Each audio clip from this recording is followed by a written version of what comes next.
the economy of Saudi Arabia, creating significant opportunity that we're going to get into today. Now, the kingdom in the past 10 years has made a big push on reform, commercial reform, investment reform, and what are investors seeing when they look at Saudi Arabia? Another question we're going to be getting into today, but it's more than just a lot of oil, petrochemicals, and related industries. They also see demographics, a youthful, a country that is progressing through these times and really, again, creating opportunities that are absolutely worth exploring from every direction, from every country. So joining us today, I look forward to introducing you to two distinguished panelists with a profound understanding of the Saudi Arabian market and how to do well in it. Mr. Mutashir Al-Murshid, he's representing today the Riyadh Chamber of Commerce and Industry, but a man with extensive experience in Saudi finance. We look forward to his insights. And Edward Burton, the President and Managing Director of the U.S. Saudi Arabia Business Council. He previously served as the Commercial Attaché at the U.S. Embassy in Riyadh. Welcome, gentlemen, and thank you for joining us. I have so many questions for them, but by way of getting everybody on the same page, Ed was kind enough to prepare a presentation on investment, FDI in Saudi Arabia, and the critical U.S.-Saudi trade relationship. The U.S. is Saudi Arabia's #1 trade partner. He's going to get into more of that. But I think more importantly for this group, it's the decades of that partnership between the U.S. and Saudi Arabia that has a lot to teach us about how it evolves into a partnership and what other countries, other investors can learn about how it's developed to date. So I'm going to invite Ed up to the podium. He's getting mic'd. He'll just jump up. And just by a show of hands, how many people here are based in Saudi Arabia? One. Fabulous. And how many people here travel to Saudi Arabia and do business there? Okay.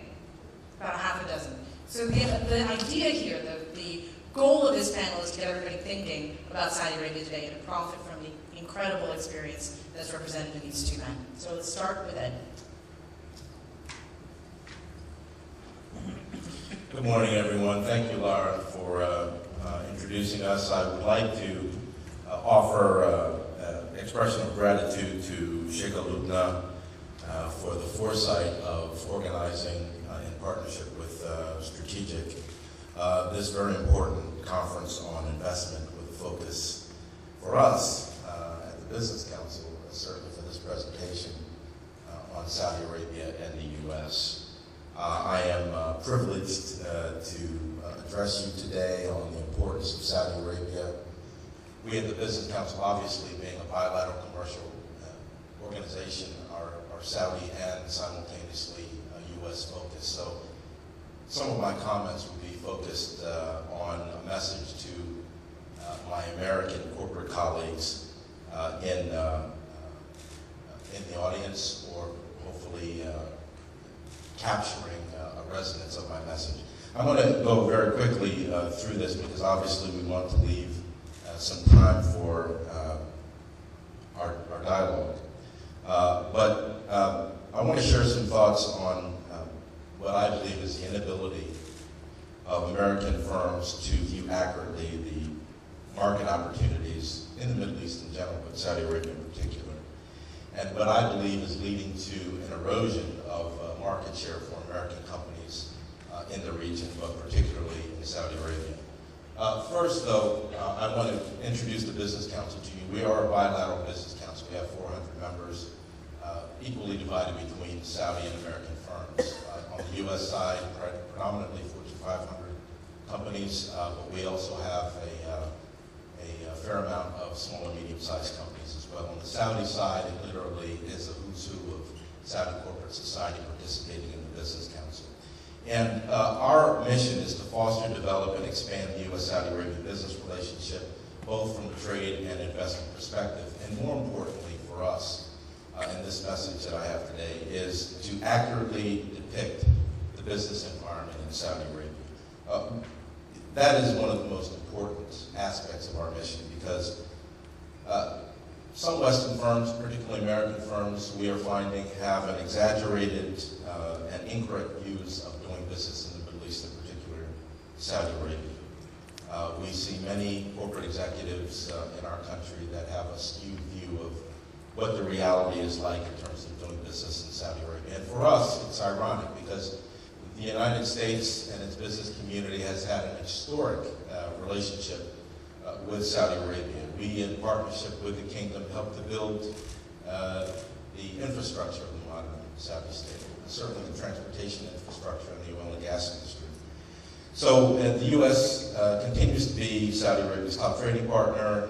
Saudi Arabia is the 20th largest trading partner of the U.S. $43 billion in bilateral trade was accomplished last year, and at last count we had about 357 joint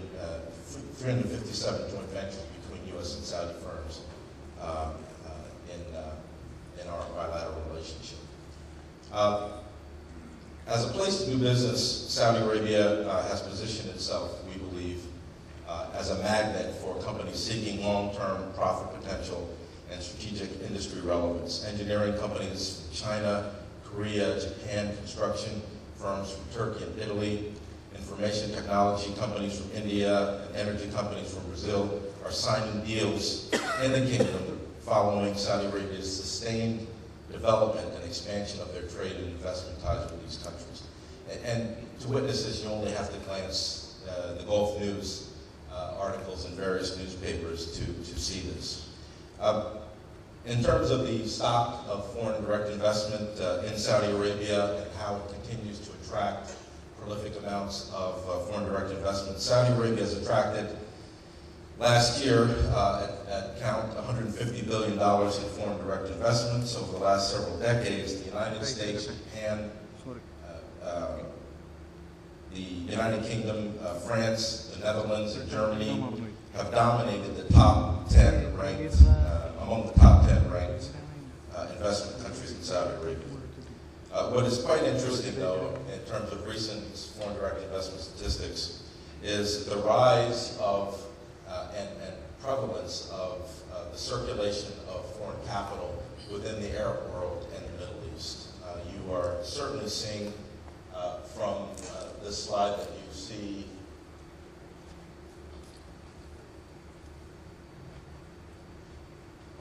this slide here, you can see how, although historically the United States continues to represent the largest portion of foreign direct investment stock source for Saudi Arabia, you are seeing the rise of countries in the Middle East and Levant, and certainly the Gulf, show extreme investor confidence, not only in the region, but also in Saudi Arabia.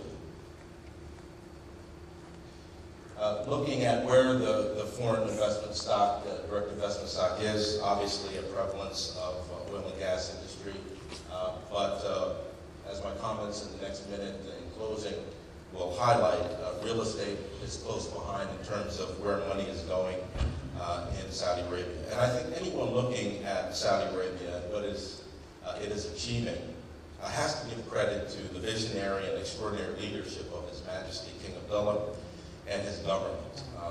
They have shown exceptional stewardship of the economy and the prudent and benevolent investment of its fiscal resources to its people.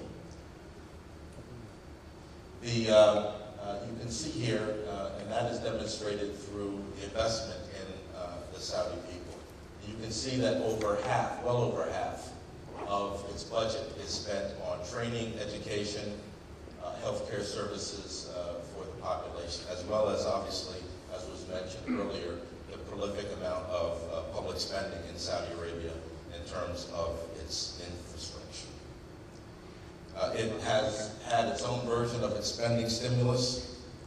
I won't go through these individually, but you can see the recent announcement of the King and where they're spending their money in terms of helping as a catalyst the challenge areas in Saudi Arabia in terms of employment and particularly housing. The real estate sector is the fastest growing non-oil sector in the kingdom. It is estimated that the kingdom needs to build 1 million residential units through the year 2014 to keep up with demand. It has been reported that there are over 600,000 applications waiting for new homes, with over $66 billion in additional housing funds, the new mortgage law in Saudi Arabia, and its fully enacted status, which we hope will be very soon, is poised to have the Saudi real estate sector boom over the next 5 to 10 years.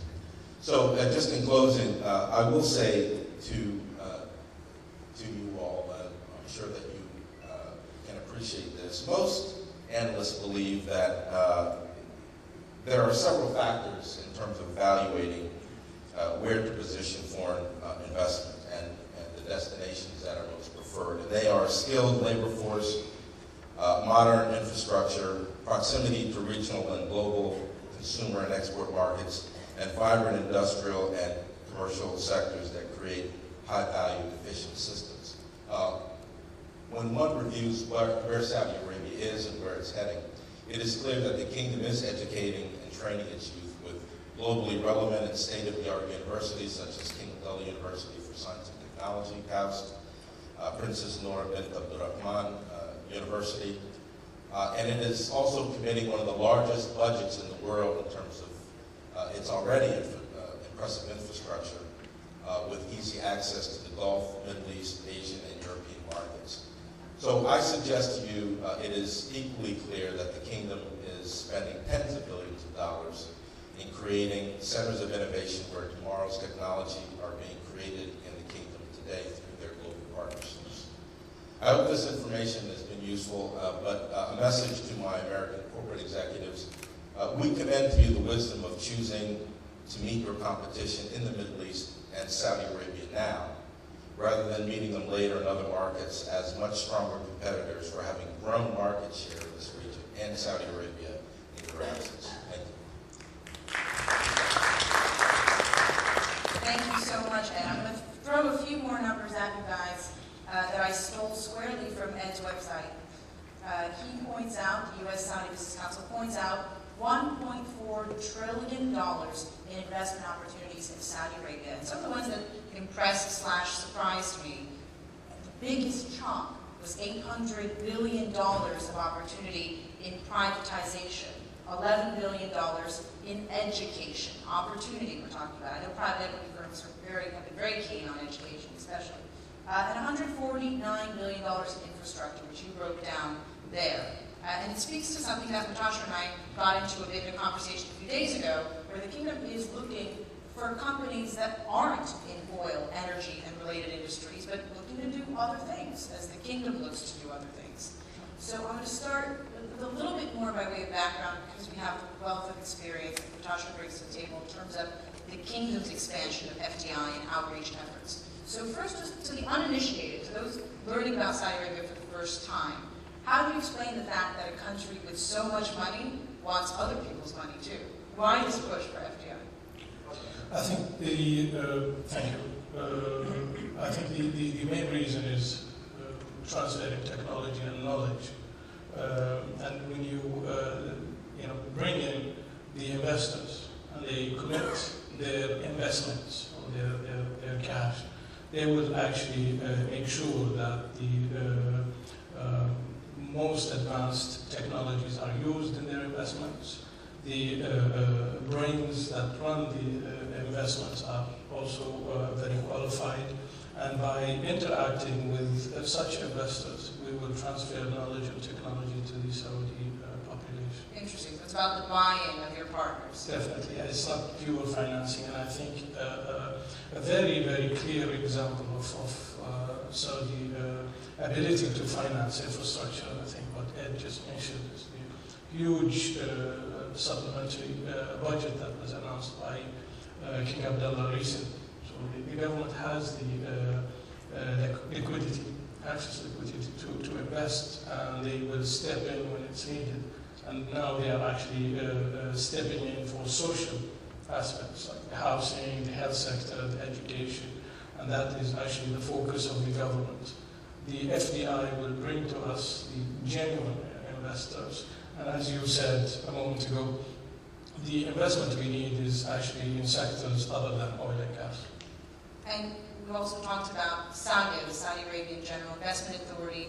This project in Saudi Arabia of attracting FDI is very deliberate. It was thought out. Can you tell us a bit about SAGA, the 10 by 10 philosophy, and where we are in that process today? Of course, Saudi will speak better about their plans and objectives, but as a Saudi, I feel they are doing a good job in trying to diversify our economy by choosing and selecting the quality FDI that the country needs in the next 15 years or probably the next 8 or 9 years in terms of their 2020 program. What they're doing now, they are trying to balance the economy away from oil and gas, and I think they've succeeded in the last 3 years. If you look at the results, the Saudi GDP that is made out of oil and gas dropped from 72 down to 38, 35 at the moment, and it's heading lower. And I think for me as a private citizen, I look at it and I think this is a success story. And it comes in parallel to this push for reform, commercial law, commercial courts. What have been the most impactful changes? How is doing business in Saudi Arabia fundamentally changed in 5 to 10 years past? Definitely, I think Saudi is playing a role in terms of the processes, doing business and transferring the commercial relations in general, trade and commerce between Saudi Arabia and the region and beyond the region. I think Saudi is doing all it can actually to put in place the foundation for making it more transparent to trade with the Saudi counterparts. Also to have processes in place that will make it easy for the investor to actually enter the country and even easier to exit. So they are actually about to finish the commercial law, and they'll have standalone courts for commercial courts, specialized courts for financial courts. We have, at the moment, in the financial sector, we have the banking dispute committee that probably will be transferred to a court and will deal with ESDA agreements, will deal with all the financial technical aspect of the financial and commercial law. It's fascinating, and for you lawyers out there, it's also fascinating when you speak to Saudi lawyers, and they speak to this reform in the commercial sector as the tip of the spear in overall legal reform in Saudi Arabia. It's fascinating how it's been developing. But Ed, I wonder how your members have felt it. How has doing business in Saudi Arabia changed for them? In specifics, what has gotten easier to do? Well, I think for those new entrants into the market, just starting a business and the procedural aspects and the time and fiscal resources that it takes to begin a business in Saudi Arabia has gone down in terms of the number of days. And that's, I think, reflective in the World Bank rankings of Saudi Arabia going to 13 in world rankings. But looking at the business environment in Saudi Arabia and, as was mentioned, the judicial reform, I paid close attention to that as a former practicing attorney in the U.S. when I arrived at post in Saudi Arabia. And there has been a very deliberate effort to ease the regulatory hurdles that businesses face in Saudi Arabia. You mentioned the World Bank rankings. We pulled them up in case you mentioned anybody on this panel mentioned them. Where Saudi Arabia does very well and where it has improved dramatically, starting business, as you mentioned, dealing with construction permits, registering property, getting credit, all of those things. Other areas that do very well, but those are the ones where they rose dramatically in the rankings. One where it's still a challenge, enforcing contracts has not really budged. So how do you see that evolving? Because getting credit may be less relevant to the foreign investor because they're bringing it to the table. Enforcing contracts, very important to the foreign investor. What's going on? Well, as I mentioned, I paid particular attention to the evolution of jurisprudence in the kingdom. And when I was serving at the embassy between 2003 and 2006, at that time there had not been a judgment rendered externally that was recognized by any Saudi court in terms of conflict resolutions in the commercial environment. And that changed after I left. I'm not sure whether that's because I left, but once you're out of the way, they went full throttle there. And that's what they did. The International Chamber of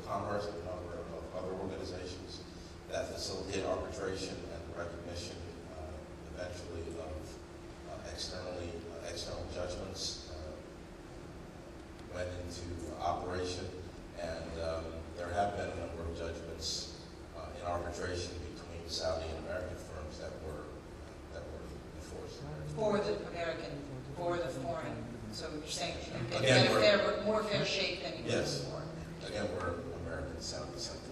Sure, but that's important. Like I said, it's the case study, but Usher, what, can you shed some light on this?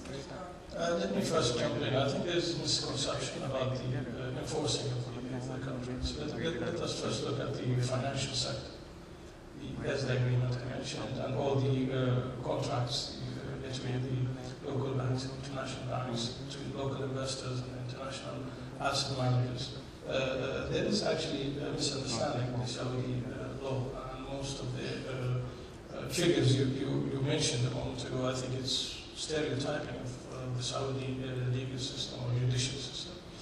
Many of my colleagues in the industry, actually my background is banking and finance, they believe that every case will go to a Sharia court. And in the financial sector, we have a special committee that looks after the disputes, and that is usually the Banking Dispute Committee. And they actually look at the agreement, whether it's under the British legal umbrella or under the local Saudi law. So that particular sector, they don't normally go to the Sharia courts. In very, very small cases, or actually very little in numbers, they sometimes reach to that level, and as Ed mentioned, some of them, I think 50-50, were actually won by the international investors. So it is not that complicated, and it is very difficult to judge us, as we're still somewhat a closed society. It's very difficult to judge us from a distance. You need to go in, talk to the people, talk to the investors and the local businessmen, and you'll probably learn your way much better. Just to touch upon the point of what Saudi has done in terms of easing the entry point for international investors.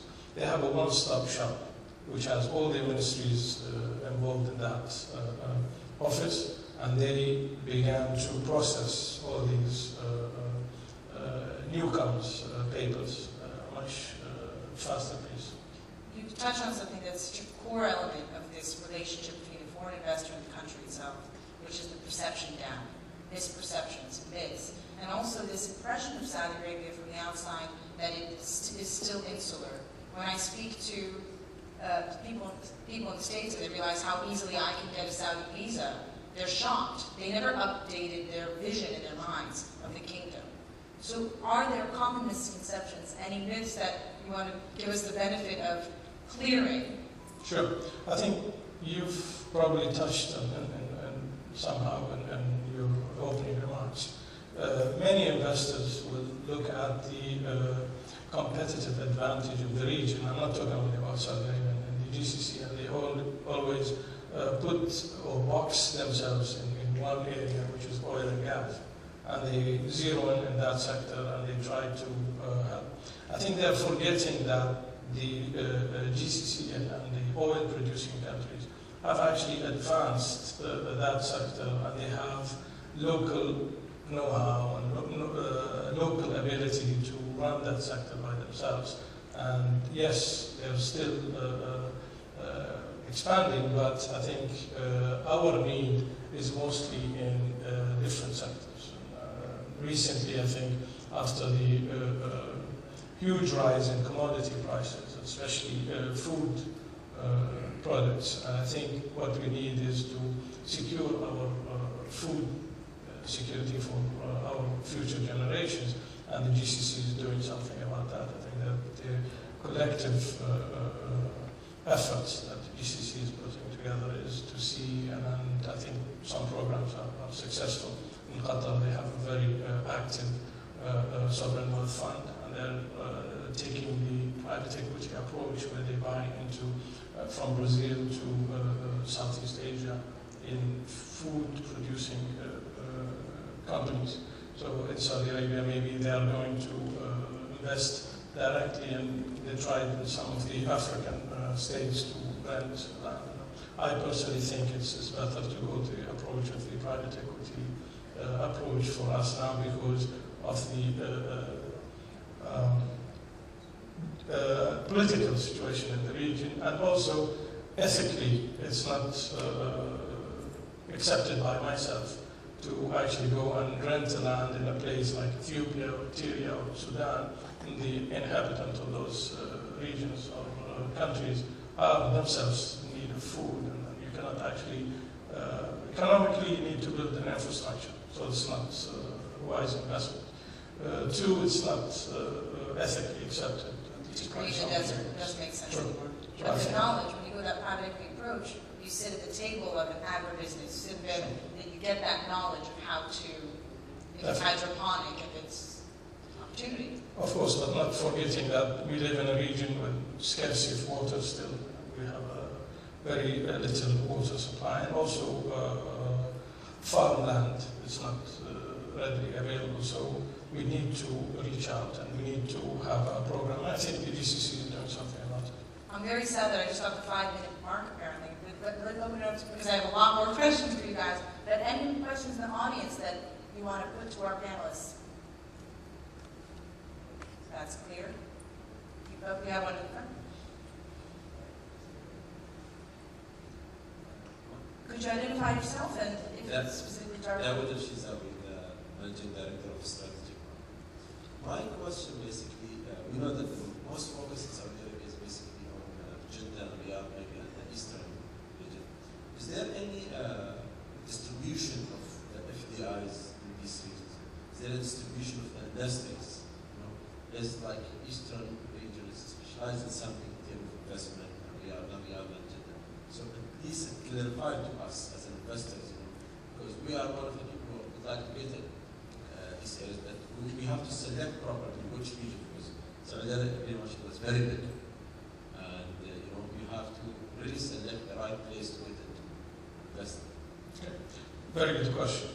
Thank you. Thank you. I think, sir, the recent directive by the king is to have an even development in the country. Tanmiyah Shamla. They've actually begun to go north and south. I think after, it's not a hidden secret, after the recent activity last 2 years in our southern border with Yemen, many investments from the government and also by the SAGIA effort to focus on the southern borders and build some industry. For example, Jizan economic city, we will have an aluminum smelter, a steel factory between us and the Chinese. We have huge, I think, shrimp or fishery farms in that region. We have an oil refinery, and I think it's going to be announced also some petrochemical and ma'adin, or let's say the minerals that are found in Jazan area are being developed by an Australian mining company. And I think you're right. I mean, the development and the foreign direct investment are being redirected somehow away from Riyadh, Jeddah, and Dammam. We need jobs in the smaller cities and in the remote areas.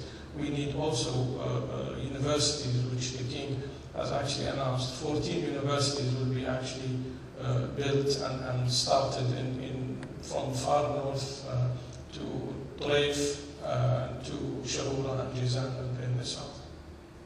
Any other questions?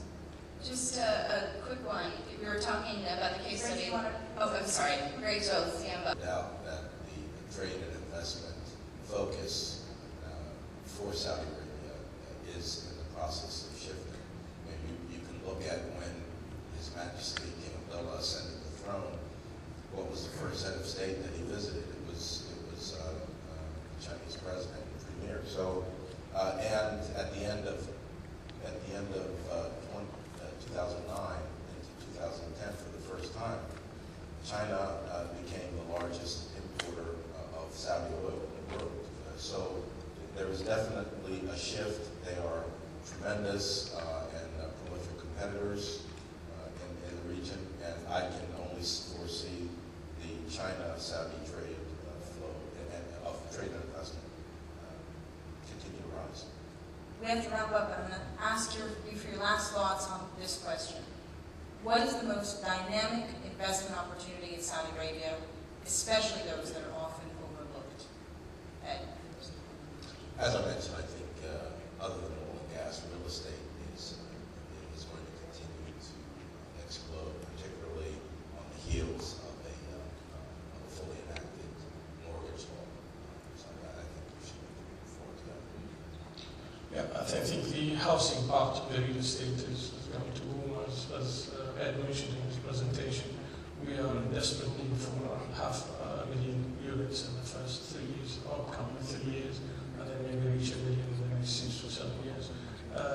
Health sector, I think, is very important to look at. And so the health sector needs investment, and the King has allocated a good amount of money to develop the hospitals in the remote areas and build new hospitals and new ability. I think education, because we are a young generation, 62% of the Saudi society is under 25 years age. So you need investments where you create jobs. This is what we have. Okay. Dr. Murshid of the Riyadh Chamber of Commerce and Industry, Ed Burton, U.S. Saudi Arabia Business Council. Thank you for joining us. I'll be back then. Now, we have a wonderful panel lined up for you, and I'm going to just quickly introduce you to your moderator for this session.